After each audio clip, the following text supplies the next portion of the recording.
Section 7.1 The meaning of Satan. To begin, it is essential to examine the meaning of the term Satan itself. In Hebrew, Satan translates literally as adversary, or one who opposes.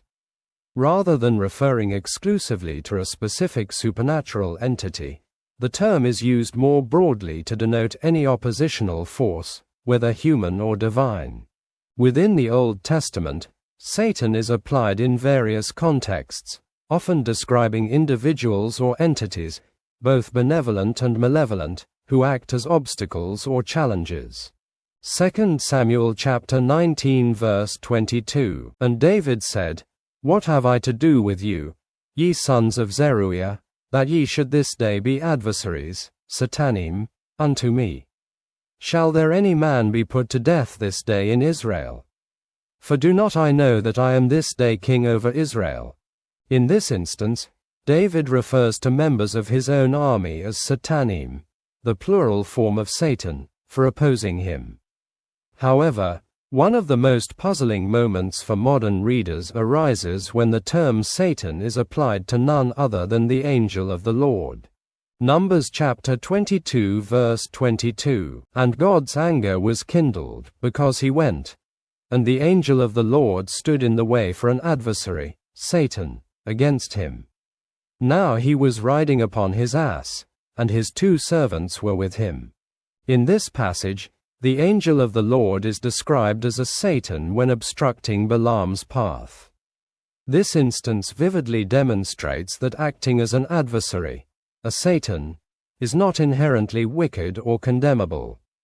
As we have explored, the angel of the Lord is an enigmatic figure who often speaks and acts with the authority of God himself. Here, however, the angel functions as a Satan, but not in opposition to God's purposes. Rather, this adversarial role is directed against sin and disobedience. From this perspective, the term Satan in its original usage does not signify a malevolent, autonomous being. Instead, it serves as a functional designation for one who opposes, whether for righteous or unrighteous reasons, depending on the context. This broader understanding challenges modern interpretations that narrowly associate the term with a singular embodiment of evil.